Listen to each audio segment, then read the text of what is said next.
What's up, my witches? It's Luna here with an unboxing for you, and this is an unboxing that takes me into an actual subject in reading today. This is the Labyrinth deck. And first of all, there's a little personal story.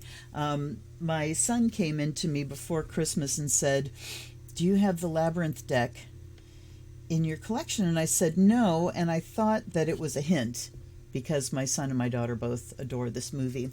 So I bought them each one, and they bought me one. So there are now 3 of these decks knocking around in my family. At any rate, here's the Labyrinth deck. Jim Henson's Labyrinth Tarot Deck and Guidebook by Insight Editions. Forward by Brian Froud. Awesome. Words by Minerva Siegel. Interesting. I like the credits on the sides. Art by Thomas Hijo. I assume Hijo. Discover the secrets of the labyrinth with this official tarot deck inspired by Jim Henson's cult classic film starring David Bowie.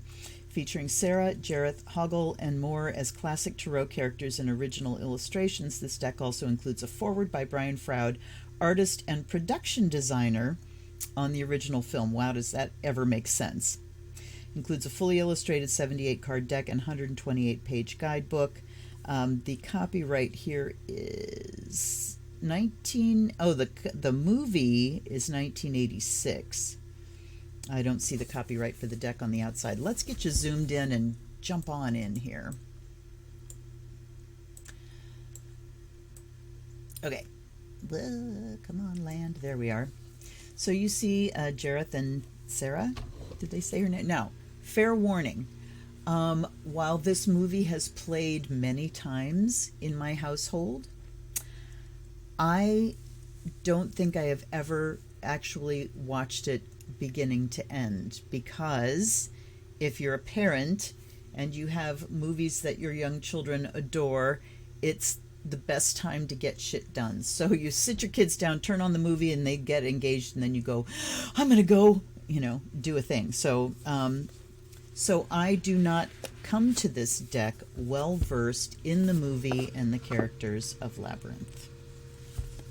Here is the book. It's beautiful. I mean, look at the matte finish on this book. So, I mean, it's very appealing to begin with. You've got this, cartoon style, which definitely looks like the characters. Let's see the copyright. Probably in the back, yes. The copyright is 2021, so just last year. And we have forward by Brian Froud, introduction, understanding your tarot deck, the majors, the minors, and then readings, caring for your deck, preparing to read. Things aren't always what they seem. You have no power over me. The door knocker's conundrum, and about the author and illustrator. Let's go and look at that first. Minerva Siegel is the author of the Nightmare Before Christmas tarot deck. That leads me to the next subject. And guidebook, Supernatural Tarot Deck and Guidebook, The Tarot for Self-Care, How to Use Tarot to Manifest Your Best Self. She writes about tarot, witchcraft, and living with disabilities for print magazines and online publications. Okay, I'm definitely going to be looking her up. When not writing, she practices divination and drinks rose lattes in the Victorian house she shares with her husband and their rescue dogs. And Instagram is @SpookyFatBabe. I'm going to definitely look her up. About the illustrator, Thomas Hijo was born in Spain. He is an illustrator and professor of illustration at the University of Salamanca in Spain. He's illustrated more than 70 books and written 10 of them, most of which are related to legends and folklore, including Tarot del Toro, a tarot deck inspired by the works of Guillermo del Toro. Wow! With printmaking as his technique of choice, his works belong to private collections all around the world, including Guillermo del Toro's and Mike Mignola's. His work's been exhibited in many galleries through Europe and the U.S. He received the Best Artwork Award from the Tolkien Society in 2015 in recognition of his works around Tolkien's books. All right, so let's get going into the deck. Anyway, the subject that brought up, reading about her. So she is also the writer for the Nightmare Before Christmas tarot deck. That is one of the 2 other fandom decks that I have. So these are decks that are based in a popular culture, something or other, right? That has a fan base. I have the Nightmare Before Christmas deck, and I have the Game of Thrones deck. One of them I really liked, the other one not so much. I will link both of those unboxings down below so that you can see what I thought about those. The box, I'm liking the box. It's very interesting. I like the little insert inside that, you know, nestles the deck down in there. It's a chunky one, not surprising. When you have decks like this that are created, you know, based on the what do I want to say? Based on the original work that, you know, has a fandom, you don't really get decks that are made for readers, if that makes sense. So here's the card backs. They're very appealing and they're very lovely. You know, they've got this earthy kind of thing. I love the matte finish. And here we have the Fool, which is Sarah. And there's Jareth, the magician. His name always threw me because in high school, the choir director's was a woman, and her name was Jareth. So I always thought of it as a feminine name. It threw me. Anyway, here's the magician. Here's the high priestess. I don't know who this is because I don't know the movie. But as a tarot reader, I'm looking at this and going, what? So we're going to look this up. The high priestess represents someone as mysterious, respected, and powerful as the goblin Zitzi, who carries fearsome magical elements in her handbag. Okay, so clearly coming into this deck, you have to know the movie or the cards and the images are not going to make sense. So I don't, you know, right off the bat, I am unable to really give this deck a fair shake, except when I give it a test reading. So stick around to the end. I test drive all of my decks, and we'll see how this one goes. Here's the Empress. Again, I don't know who that is. And do I want to go through all this shit? I don't know. So the Fool is Sarah. The Goblin King is the Magician. We have Zitzi. The Empress is a strong maternal figure like Toby's mother, who's also Sarah's stepmother. All right. And this dude is Sarah's father. The Hierophant is Hoggle. I do know Hoggle. Now, how that fits, I don't know. I can't really say how Hoggle fits the role of the Hierophant because I don't know the movie. The dancers are the lovers. I know this little dude. Sir Didymus is the Chariot.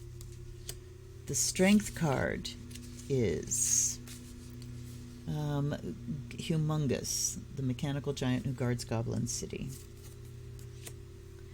So the actual brute strength is what's depicted there, not what the strength card really means.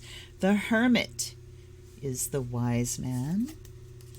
The Wheel of Fortune. Sarah draws arrows on cobblestones with lipstick as a strategy for keeping track of her path. However, the brick keepers secretly twist and turn the bricks, confusing her. All right. Justice. Ooh, I remember this door. The Helping Hands. The Hanged Man is, what's his name? Ludo. Upside down Ludo. All right. I think I'm not going to go through the rest of the book looking at these. We're just going to go, maybe the majors I will, and then we'll go.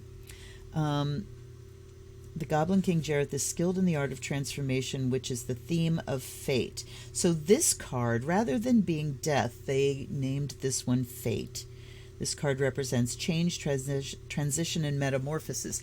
Interesting because it could very well be that younger people are the ones that are going to be buying this deck, although the movie came out in 1986, so there's, you know, more than one generation of fans. All right, then we have, I can't tell if I have one or two cards sometimes because the cardstock is pretty heavy. Temperance is the door knocker. The demon. Fieries. So devil is the demon rather than devil. Then we have the tower. Then we have the star is Lancelot the teddy bear.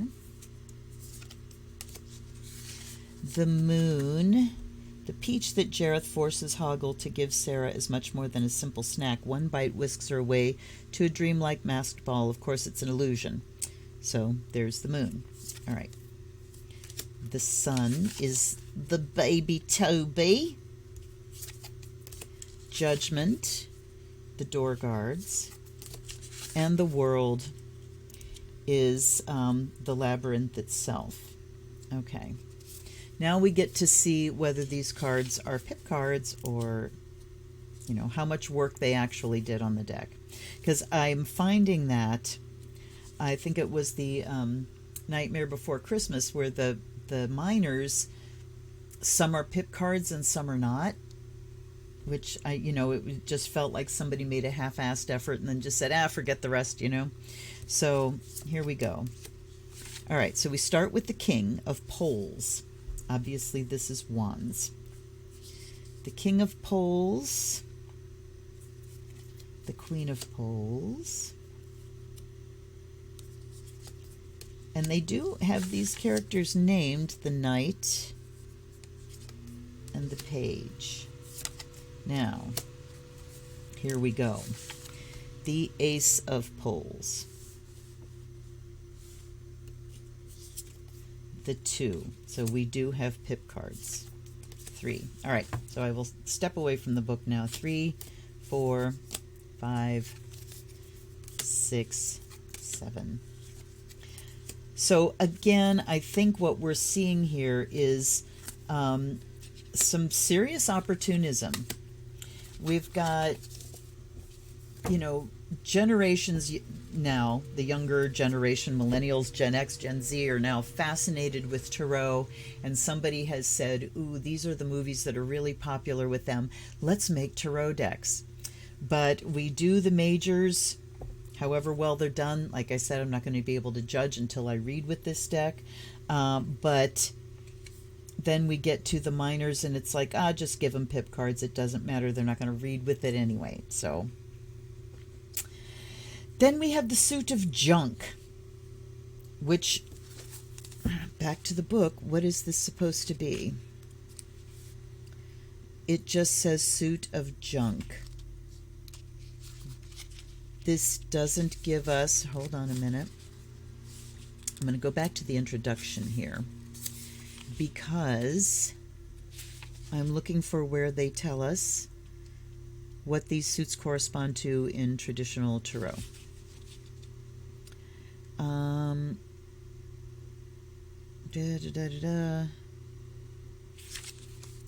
Understanding your tarot deck. Okay, the Suit of Poles is associated with new ideas, the element of fire, but it doesn't say this is wands in the traditional tarot. The Suit of Junk is associated with aspects of the material world, so this is pentacles. The Suit of Feathers is the mind, so that would be swords. The Suit of Pots is emotions, that would be cups. But we don't actually give these people, so you're thinking that the purchasers of this deck, this might be the first and only deck that they buy, and we're not going to refer back to traditional tarot. So there's the King of Junk, the Queen of Junk. I recognize her. There's the Knight, which looks like it's got to be a scene from the movie, and then the Page. Then we've got the Ace and the 2. So these look like, wooden cartwheels. But then it's just like random things. Okay, so that's junk. Oh wait, that's the 3. There's the 2, the 3, the 4. So every item on this is a pip. 5, 6. Kind of confusing. I mean, you've got the number there, but just bunches of random things. It makes sense within the context of the deck, I suppose. Then we have the feathers. Ooh, that one I like. That one I really like. The King of Feathers, there's the Queen of Feathers, the Knight, and the Page. The Ace. Oh. 2. There's the artist's name on that banner, and 2021 in Roman numerals. Huh. Got his stamp in there. They're kind of hard to... And again, we don't have any, symmetrical patterns or anything that makes it easier to see the number. You just got to go by the Roman numeral on top. And then the symbol. Now we have King of Pots, Queen of Pots. That's where you really see Brian Froud. Dark Crystal, you also see Brian Froud. The Knight of Pots, Page of Pots. Is there a Dark Crystal tarot? If there isn't, I'm surprised. Here's the Ace, the 2. So yeah, so far, it's not so good. Fun to have in the collection. But now comes the truth-telling. All right, we're going to look at the book a little bit more, but let me light my charcoal, because I do want to give this a bit of a cleanse before we start. I want to give it the best chance it can have to deliver a reading. And I just have a pile of black powder here that doesn't want to light for me. Come on. All right, let me zoom you back out.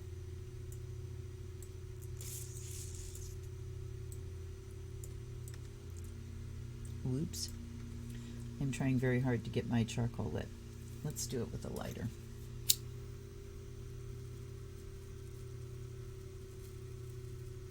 I decided rather than breaking a charcoal that I would use all the dust at the bottom of my can.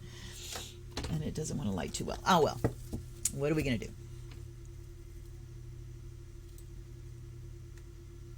All right. Let's look at the book again. I do want to read Brian Froud's foreword. Labyrinth movie was born in the back of a limousine. Jim Henson, Wendy Froud, and I were driving away from the San Francisco premiere of The Dark Crystal when we looked at one another and said, "What's next?"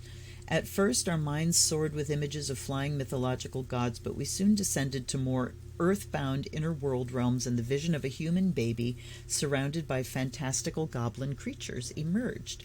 We agreed that a labyrinth would serve not only as the physical location to anchor our developing story, but as a perfect metaphor for the human psyche's journey through the convoluted pathways of a cosmic world of mystical revelations.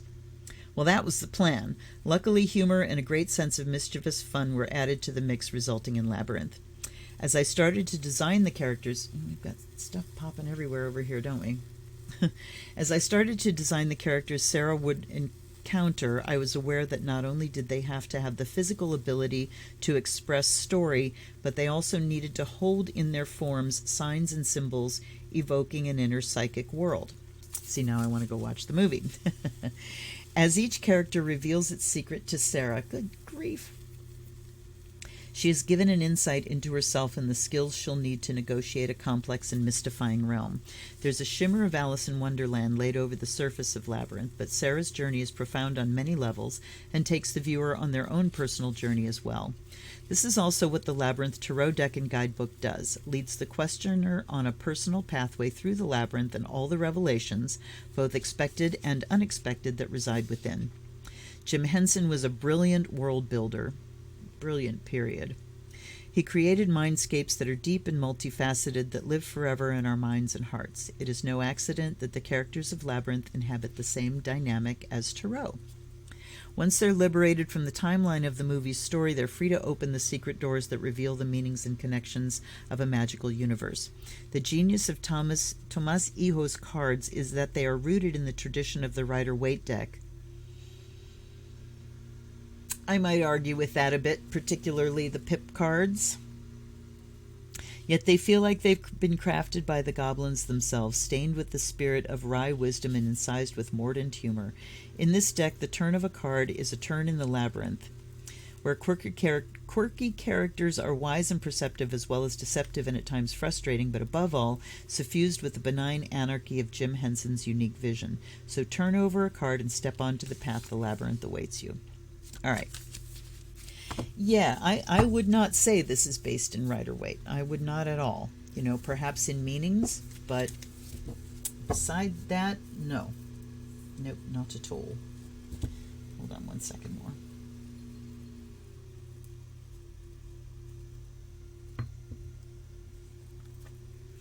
Let's give it a good cleanse. Let's bring it into my world, huh? Bring this out of the world of Labyrinth and into the world of a divination tool.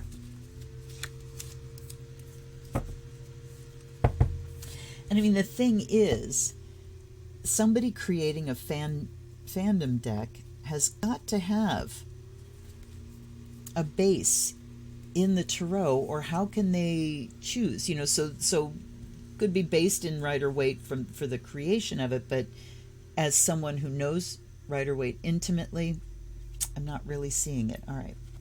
Guides and guardians, allies and ancestors, come on in and help me out here, because I'm going to need it, I think, with this deck. I'm seeing that they don't spread very easily. So if I were to use this deck for readings, which I can tell right now I'm probably not gonna, I would hit it with my fanning powder.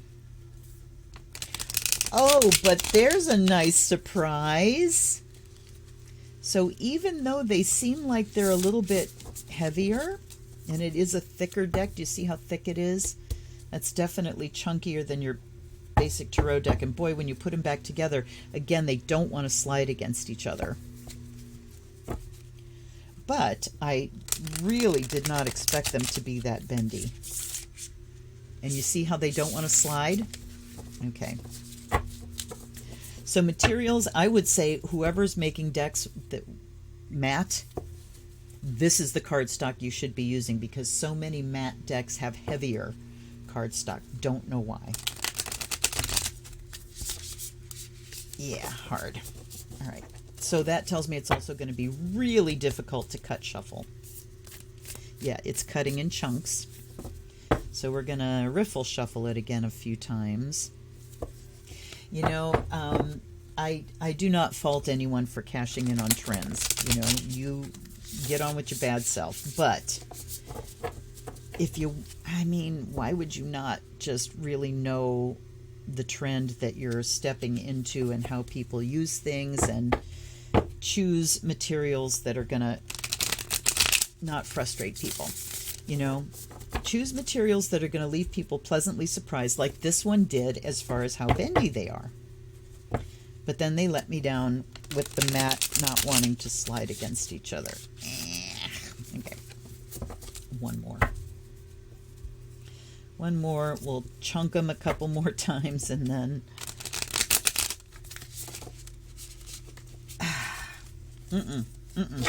Right, this right here, the difficulty I'm having right here has kicked this out of the possibility of me ever using it to try to do some readings.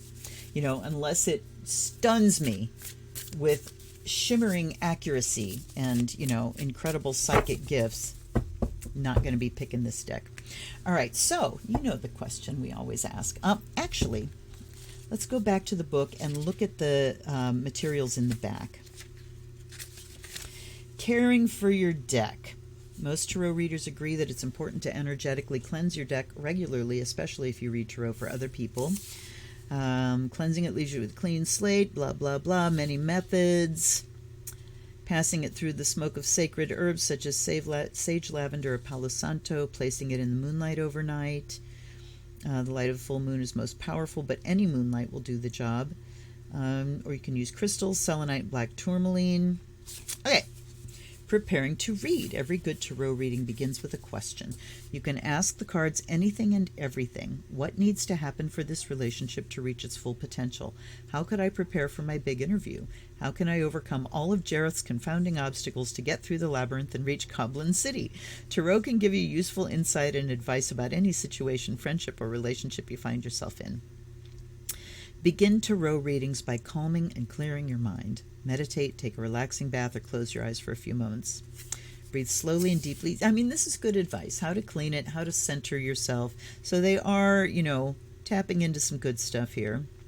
Some people shuffle tarot cards like playing cards, while others use an overhand shuffle to avoid bending them.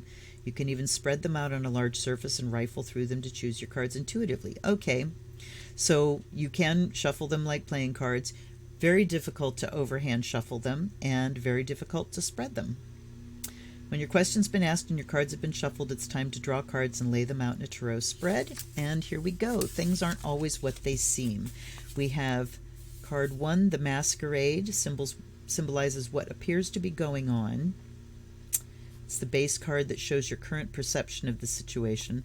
The Goblin reveals the hidden aspect of the situation, and then Wisdom gives you advice to keep in mind when handling this situation.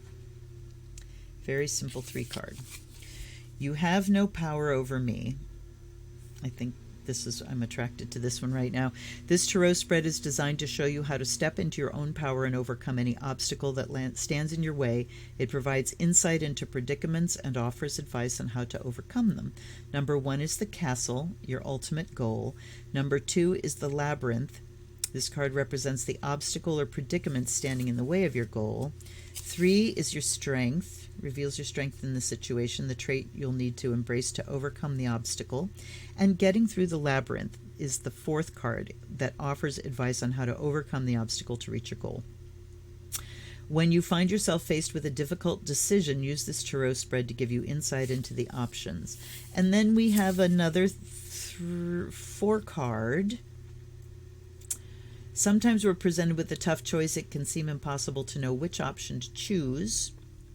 Use this tarot spread to give yourself helpful insight into your choices. Door number 1 represents the true nature of one of your options. Door number 2, this card represents the true nature of the other option you're presented with. Behind door number 3 is behind door number 1. This reveals the likely result of choosing option 1. And 4, the likely result of choosing option 2. And 5, a word of advice. This card represents what you should keep in mind while making your decision. So we have 2 3-card spreads and 1 4-card. Or we have a 5-card, sorry. We have a 3, 4, and a 5. I am thinking that we might go for the Door Knocker's Conundrum, because what I would like to do to test drive this deck, and this is topical, sorry, if you're watching this years down the road, you'll find out just how accurate it was, I suppose, so, no loss there. I am going to pretend that I am Vladimir Putin. Look at that. I mean, they just come out in these giant chunks, and I don't like that. And we're going to ask about choices. What choices do we have regarding Ukraine? What are the 2 major choices here? Whoops. And we've got the sun coming out there. I mean, I'm grumpy. Look at this. They're hard. I can't seem to... All right. One more.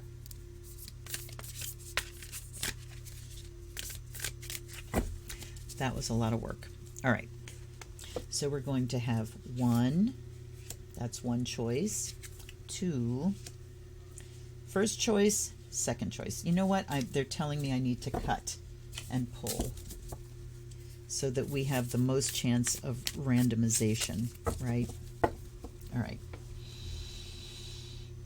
First choice. Come on.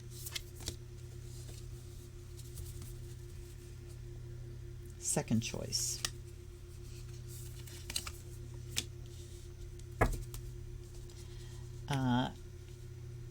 Consequences of first choice. I like to kind of shuffle in between.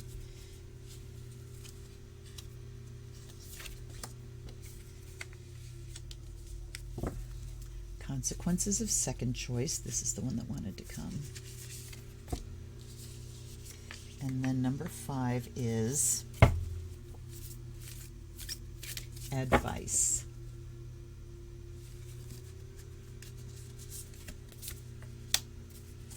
All right. The first choice is the 2 of Pots, which corresponds to the 2 of Cups. And now we see how the minors, I haven't looked at. The majors, we get a little description, and then we get upright and reversed. And the meanings in both definitely refer to the movie. So, you know, there is this effort to relate the actual movie to the traditional meanings, one assumes. All right. Upright 2 of Pots represents blissful and harmonious connections. A relationship, close friendship, or partnership in your life is thriving. Nurture this connection because it could very well lead to something magical. So choice 1 is bliss, harmony, coming together with someone. Think about 2 of Cups and what that's about. It's about relationships. So first choice, one assumes here, is diplomacy. And then we do have reversed meanings. Second choice is 6 of Poles. Victory. Okay, I'm fascinated already. 6 of Poles represents triumphant success. You're achieving so much and others are noticing. Pause to enjoy your new rewards and recognition, then channel that momentum into your next great endeavor. So choice 1 for Daddy Vladdy is through negotiation, trying to keep some kind of friends as you piss off all your oligarchs. Choice number 2 is push ahead towards victory, and what that would entail. Consequences of choice 1. The Fool. Wow. All right. The Fool represents someone about to take their first steps on a life-changing adventure. Sarah, like the Fool, is trusting and a little naive as she starts out on her quest through the Goblin King's labyrinth to save her baby brother Toby. You are about to embark on a very important journey. No matter what sort of tricks, strange characters, and unexpected challenges you may encounter along the way, staying calm, kind, and open-minded will see you through to your goal. I want to look at the reverse meanings too. Sarah's frustrated. So what we don't have here is just keywords. Sarah's frustrated while babysitting her baby brother and inadvertently asks the goblins to take him away. Little does she know her momentary selfishness has consequences. The listening goblins take her words seriously and whisk Toby away to the Goblin Kingdom. The Fool reversed advises you to avoid reckless behavior and think through your words and actions carefully. Impulsively saying and doing things you don't really mean will only create a myriad of unforeseen problems for you. But I mean, the reverse seems to fit here much more than the upright.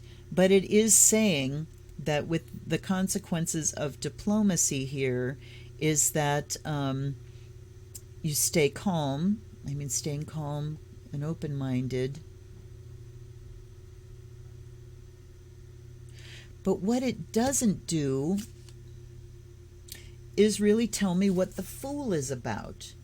The Fool is about a blank slate, a brand new start. The Fool is about infinite possibilities, right? Everything is in the realm of possibility with the Fool.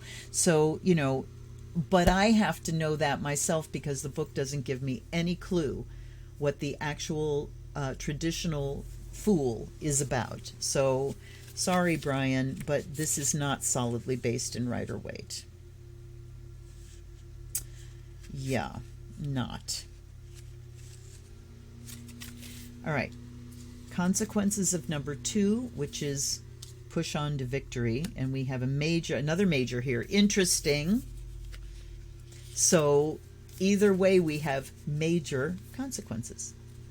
And we get the star here. The star represents trust, renewal, and hope. It offers comfort and reassurance like Sarah's favorite childhood toy, Lancelot the teddy bear. Upright. The star invites you to remember that you've encountered many trials and made it through due to your resilience and faith in yourself and your journey. It invites you to reconnect with your sense of purpose and guides you through whatever changes are coming your way. Following your inspiration with unbridled, childlike optimism will see you through any adversity. So if I'm reading this as Vlad, what's the consequences here is you get your way. And then we've got the advice here with the Two of Feathers. A difficult predicament is weighing on your mind. Okay, well, that's accurate. You're trying to come up with a solution that benefits everyone, but this is a complicated situation without easy answers. To make the best decision possible, be sure you have all the facts. So while he might be looking at things as a win-win, this is the reminder that there are difficult choices here. All right, we need to do a different kind of reading. That was unsatisfactory. I am going to allow for reversals. Let's give this a chance to really talk. Let's turn. And look, you can't even really do the spin thing for reversals because they don't want to cut loose from themselves. All right. So let's just take a chunk, turn it around. Difficult deck to work with. Absolutely. So I would say, if you want it as part of your Labyrinth memorabilia, go for it. But if you're a reader and you want to read with this deck, you got a lot of hurdles to get over before that can actually happen. And you don't get any real connection to actual tarot, which kind of bums me out. We've got the... Okay, sorry, you guys. I'm being terribly grumpy. I always try to give everything the best possible chance. All right. Let's go for things aren't always what they seem. What appears to be going on, the hidden aspect, advice to keep in mind when handling the situation. What do we want to ask about? You have no power over me. Let's do the 4 card. Provides insight and advice on how to overcome obstacles standing in your way, how to step in your power and overcome obstacles. Okay, so how do we step into our power? My standard question, how do we go from survival into thrival? How do we step into our power and do our very, very best under the circumstances we're presented with today, in this moment? I'm going to cut and, All right. 1. You get upside down Wheel of Fortune. 2.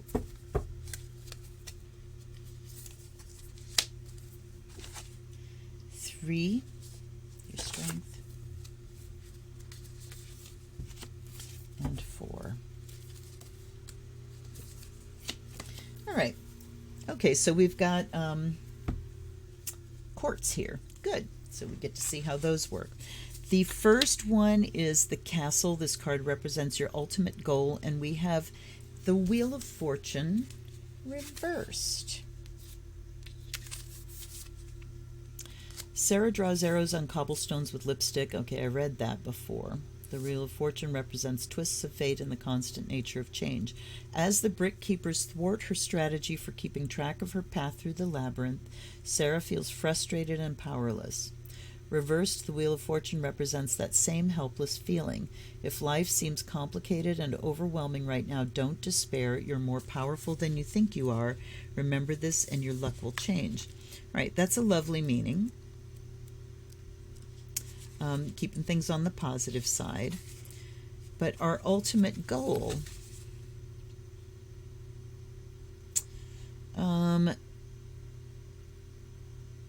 would be, I suppose, to get things moving forward again, to overcome obstacles, because upside down, it's that helpless feeling.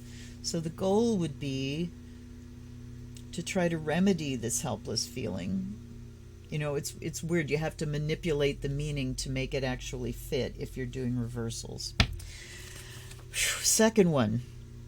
Card represents the obstacle or predicament standing in your way, and we have the Chariot.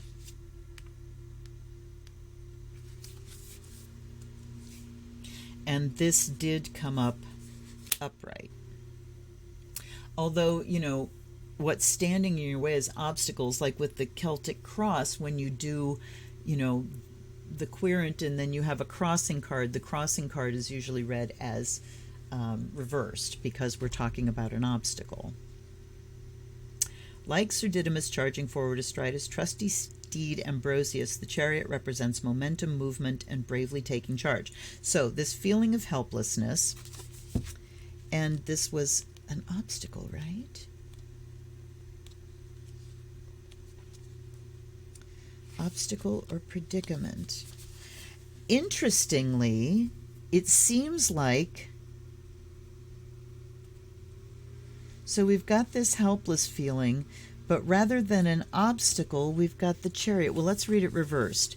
Things haven't gone according to plan, and now you feel stuck. Fear not, though it may feel like you're hopelessly trapped in the bog of eternal stench, there are still ways out of this. Reignite your drive and passion by remembering why you started on this journey in the first place.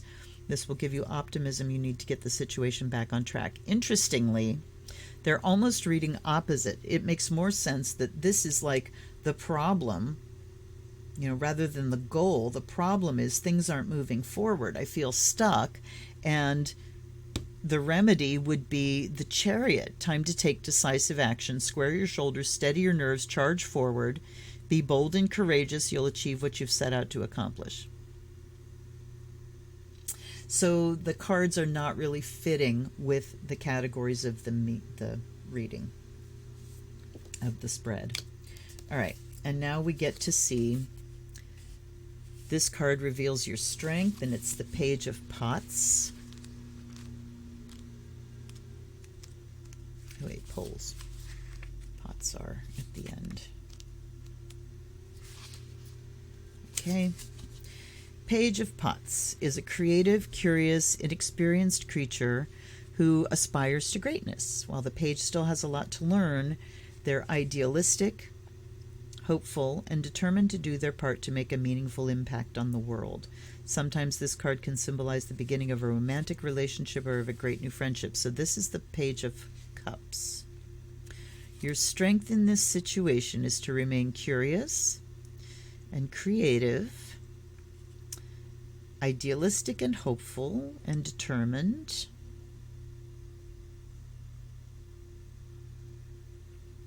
Okay. And then the Queen of Poles, the last one, is getting through the labyrinth, offers advice on how to overcome the obstacle. Which we didn't really have an obstacle. All right. Queen of Poles represents someone as expressive and enterprising as the goblin Gertie, who's known for motivating others with inspiring theories and philosophies. The Queen of Poles enlivens any room she walks into with her illuminating discourse and creative, stimulating ideas. Okay, in the context of the position, how to overcome. Be expressive and enterprising. Motivate others.